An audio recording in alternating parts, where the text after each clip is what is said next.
Hello, ನಮಸ್ತೆ ಎಲ್ರಿಗೂ. ಪೂರಿ ಬಾಜಿ ಅಂತಂದರೆ ತುಂಬ ಜನರಿಗೆ ಇಷ್ಟ. ಪೂರಿ ಬಾಜಿ ನಂದು ಫೇವ್ರೆಟ್ ರೆಸಿಪಿ ಕೂಡ ಹೌದು, ನಂಗೆ ತುಂಬ ಇಷ್ಟ. ಪೂರಿ ಮಾಡೋದು ಅಷ್ಟೇನು ಕಷ್ಟದ ಕೆಲಸ ಅಲ್ಲ, ತುಂಬ ಸುಲಭನೇ ಅಂತ ಅನ್ಕೋಬಹುದು.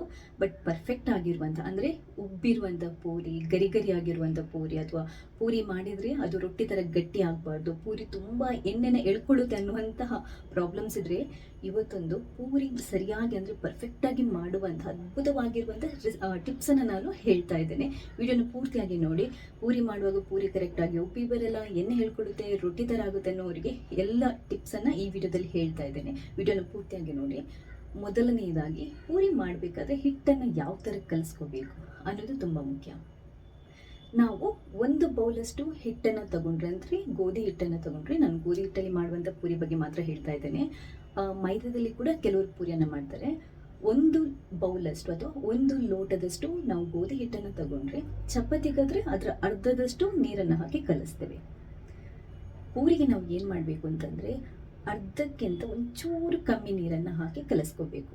ಯಾಕಂತಂದರೆ ಪೂರಿ ಹಿಟ್ಟು ಗಟ್ಟಿ ಆಗಬಾರ್ದು, ಅಂದರೆ ಮೆತ್ತಗಾಗಬಾರ್ದು. ಪೂರಿ ಹಿಟ್ಟು ಸ್ವಲ್ಪ ಗಟ್ಟಿ ಇರಬೇಕು. ಪೂರಿ ಹಿಟ್ಟು ಕಲಿಸುವಾಗ ನಾವು ಚಪಾತಿ ಥರ ತುಂಬ ಮೆತ್ತಗಾಗಿ ಕಲಿಸಿದ್ರೆ ಏನಾಗುತ್ತೆ ಅಂತಂದರೆ ತುಂಬ ಎಣ್ಣೆ ಎಳ್ಕೊಳ್ಳುತ್ತೆ ನಾವು ಪೂರಿಯನ್ನು ಫ್ರೈ ಮಾಡುವಾಗ. ಮೊದಲನೇದಾಗಿ ಹಿಟ್ಟನ್ನು ಕಲಿಸ್ಕೊಳ್ಳುವಾಗ ಒಂದು ಸ್ವಲ್ಪ ನಾವು ದಪ್ಪಗೆ ಒಂಚೂರು ಗಟ್ಟಿ ಇರೋ ಥರ ಕಲಿಸ್ಕೋಬೇಕು. ಚಪಾತಿಯಷ್ಟು ಮೆತ್ತಗೆ ಬೇಡ. ಒಂದು ಬೌಲಷ್ಟು ಹಿಟ್ಟಿಗೆ ಅರ್ಧ ಲೋಟಕ್ಕಿಂತ ಒಂಚೂರು ಕಮ್ಮಿ ನೀರು ಸಾಕಾಗುತ್ತೆ. ಜಾಸ್ತಿ ನೀರು ಹಾಕೊಳ್ಳೋದಕ್ಕೆ ಹೋಗಬೇಡಿ. ಇನ್ನೊಂದೇನು ಅಂತಂದರೆ ಪೂರಿ ತುಂಬ ಗರಿಗರಿಯಾಗಿ ಬರಬೇಕು, ಕ್ರಿಸ್ಪಿಯಾಗಿ ಬರಬೇಕು ಅಂತಂದರೆ ಒಂದು ಲೋಟದಷ್ಟು ಪೂರಿಗೆ 2 ಚಮಚದಷ್ಟು ನಾವು ರವೆ ಅಥವಾ ಸೂಜಿ ರವೆ ಆಗುತ್ತೆ, ಅಥವಾ ಉಪ್ಪಿಟ್ಟು ರವೆ ಯಾವ್ದು ಬೇಕಾದರೂ ಆಗುತ್ತೆ. ಬನ್ಸಿ ರವೆ ಮಾತ್ರ ಬೇಡ. ಸೂಜಿ ರವೆ ಅಥವಾ ಉಪ್ಪಿಟ್ಟು ರವೆದಲ್ಲಿ ಯಾವುದಾದ್ರೂ ಆಗುತ್ತೆ. 2 ಸ್ಪೂನಷ್ಟು ಹಾಕೋಬೇಕು ಹಿಟ್ಟನ್ನು ಕಲಿಸ್ಕೊಳ್ಳುವಾಗಲಿ. ನೀವು ಹಿಟ್ಟಿಗೆ ಉಪ್ಪನ್ನು ನೀರಿಗೆ ಫಸ್ಟ್ ಹಾಕಿ ಕಲಿಸ್ಕೊಂಡು ರೆಡಿ ಮಾಡಿಟ್ಕೊಂಡಿರಿ. ನಾನು ಉಪ್ಪು ಹಾಕೋದನ್ನೇ ಹೇಳಿಲ್ಲ, ಬಟ್ ನನ್ನ ಅಂದರೆ ಚಾನಲ್ನಲ್ಲಿ ಪೂರಿ ಮಾಡುವಂಥ ತುಂಬ ವಿಡಿಯೋಗಳಿದೆ. ಇವತ್ತು ನಾನು ಜಸ್ಟ್ ಟಿಪ್ಸನ್ನು ಹೇಳ್ತಾ ಇದ್ದೇನೆ ಅಷ್ಟೇ.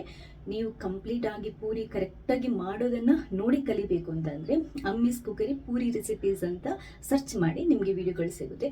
ಇವತ್ತು ಪರ್ಫೆಕ್ಟಾಗಿ ಪೂರಿ ಮಾಡುವಂಥ ಟಿಪ್ಸನ್ನು ಹೇಳ್ತಾ ಇದ್ದೇನೆ. ಸೊ ಗರಿ ಗರಿ ಪೂರಿ ಮಾಡಲಿಕ್ಕೆ ನಾನು ಕೂಡ ಟಿಪ್ಸನ್ನು ಹೇಳಿದ್ದೇನೆ.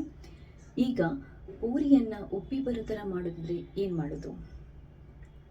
ಇದಿರೋದು ನಾವು ಪೂರಿಯನ್ನು ಲಟ್ಟಿಸೋದ್ರಲ್ಲಿ ಮತ್ತು ಫ್ರೈ ಮಾಡೋದ್ರಲ್ಲಿ. ಪೂರಿ ಹಿಟ್ಟನ್ನು ಕಲಿಸ್ಬಿಟ್ಟು ತುಂಬ ಹೊತ್ತು ನೆನೆಸಿ ಇಡುವಾಗೆ ಇಲ್ಲ. ಇದನ್ನೊಂದು ನೆನ್ಪಿಟ್ಕೊಳ್ಳಿ. ನಾವು ಚಪಾತಿಗಾದರೆ ಹಿಟ್ಟನ್ನು ಕಲಿಸ್ಬಿಟ್ಟು ಒಂದು ಸ್ವಲ್ಪ ಹೊತ್ತು ನೆನೆಸಿರ್ತೀವಿ, ಅಂದರೆ ಚಪಾತಿ ಮೆತ್ತಗೆ ಬರಲಿ ಅಂತ. ಪೂರಿ ಮಾಡಬೇಕಿದ್ರೆ ಹಿಟ್ಟನ್ನು ಕಲಿಸ್ಬಿಟ್ಟು ಜಾಸ್ತಿ ಹೊತ್ತು ನೆನೆಸಿ ಇಡುವಂಗಿಲ್ಲ. ನೀವು ಎಷ್ಟು ಜಾಸ್ತಿ ಹೊತ್ತು ನೆನೆಸಿರ್ತೀರೋ ಅದು ಪೂರಿ ಇದೆಯಲ್ವ ಅಷ್ಟು ಎಣ್ಣೆನೇ ಎಳ್ಕೊಳ್ಳುತ್ತೆ, ಅದು ಒಳ್ಳೆಯದಲ್ಲ. ಆದ್ದರಿಂದ ಪೂರಿ ಮಾಡುವಾಗ ನಾವು ಹಿಟ್ಟನ್ನು ಜಾಸ್ತಿ ಹೊತ್ತು ನೆನೆಸಿಡೋದು ಬೇಡ. ಹಿಟ್ಟನ್ನು ಕಲಸಿ ರೆಡಿ ಇಟ್ಟಿರ್ತೀವಲ್ವ ಅಷ್ಟೊತ್ತಿಗೆ ನಾವು ಎಣ್ಣೆನೇ ಕೂಡ ಬಿಸಿ ಮಾಡಲಿಕ್ಕೆ ಇಟ್ಟಿರಬೇಕು. ಎಣ್ಣೆ ಬಾಯ್ಲ್ ಆಗ್ತಾ ಇರುವಾಗ ನಾವು ಪೂರಿನ ಲಟ್ಟಿಸಲಿಕ್ಕೆ ಶುರು ಮಾಡಬೇಕು. ಯಾಕಂತಂದರೆ ಪೂರಿನ ಲಟ್ಟಿಸಿದ ಪೂರಿನ ನಾವು ಜಾಸ್ತಿ ಹೊತ್ತು ಹೊರಗಡೆ ಇಡಬಾರ್ದು. ಹೊರಗಡೆ ಇಟ್ಟರೆ ಒಂದು ಉಪ್ಪಿ ಬರಲ್ಲ, ಇನ್ನೊಂದು ಎಣ್ಣೆನೇ ಇಳ್ಕೊಳ್ಳುತ್ತೆ. ಸೊ ಎಣ್ಣೆನ ಬಿಸಿ ಆಗಲಿಕ್ಕೆ ಇಟ್ಬಿಟ್ಟು ಎಣ್ಣೆ ಕುದಿಲಿಕ್ಕೆ ಬರುತ್ತಲ್ವ, ಆವಾಗಲೇ ನಾವು ಪೂರಿಯನ್ನು ಲಟ್ಟಿಸ್ಕೊಳ್ಳೋಕ್ಕೆ ನೋಡಬೇಕು.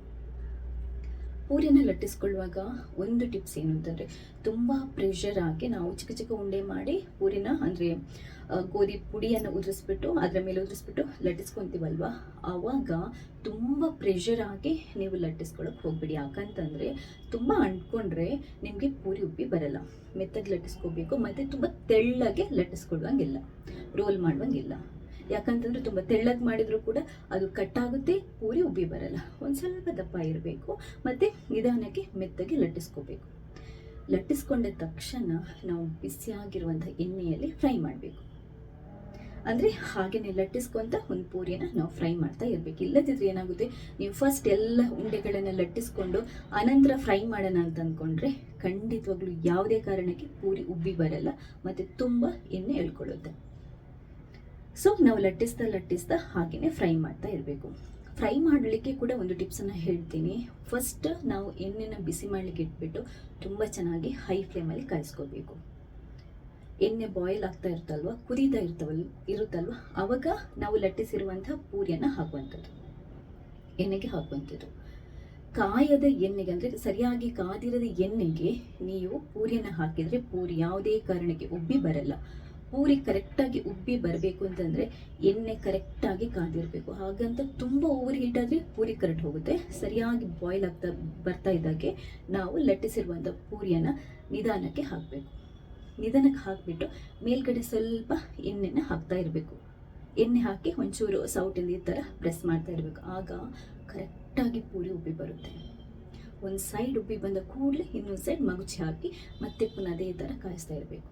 ಜಾಸ್ತಿ ಹೊತ್ತು ಒಂದೇ ಸೈಡ್ ಬಿಟ್ಬಿಡಿ. ಒಂದ್ಸರಿ ಉಬ್ಬಿ ಬಂದ ಕೂಡಲೇ ಜಸ್ಟ್ ಒಂದು ಫ್ರ್ಯಾಕ್ಷನ್ ಆಫ್ ಸೆಕೆಂಡಲ್ಲಿ ನೀವು ಅದನ್ನ ಮಗುಚಿ ಹಾಕಬೇಕು.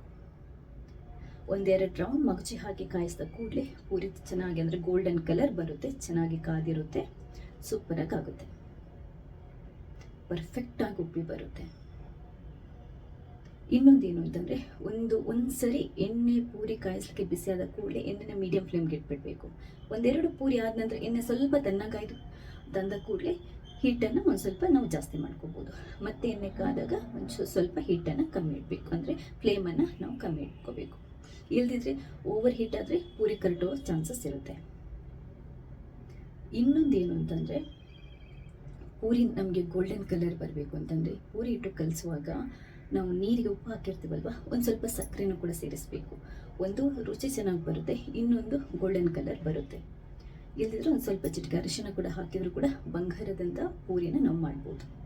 ಸೊ ಪರ್ಫೆಕ್ಟಾಗಿ ಪೂರಿ ಮಾಡಲಿಕ್ಕೆ ಅದ್ಭುತವಾಗಿರುವಂಥ ಟಿಪ್ಸನ್ನು ಹೇಳಿದ್ದೀನಿ. ಒಂದು, ಹಿಟ್ಟನ್ನು ಕಲಿಸ್ಕೊಳ್ಳುವಾಗ ಜಾಸ್ತಿ ನೀರು ಹಾಕಿ ಕಲಿಸ್ಕೋಬೇಡಿ, ಒಂದು ಸ್ವಲ್ಪ ಅದು ಗಟ್ಟಿ ಇರಬೇಕು. ಕಲಸಿದ ಕೂಡಲೇ ನಾವು ಲಟ್ಟಿಸ್ಕೋಬೇಕು. ಲಟ್ಟಿಸ್ಕೊಳ್ಳುವಾಗ ತುಂಬ ಪ್ರೆಷರ್ ಹಾಕಿ ಲಟ್ಟಿಸ್ಕೋಬಾರ್ದು, ಸ್ವಲ್ಪ ದಪ್ಪ ಲಟ್ಟಿಸ್ಕೋಬೇಕು. ಲಟ್ಟಿಸಿದ ತಕ್ಷಣ ಸರಿಯಾಗಿ ಕಾದಿರುವಂಥ ಎಣ್ಣೆಯಲ್ಲಿ ನಾವು ಫ್ರೈ ಮಾಡಬೇಕು.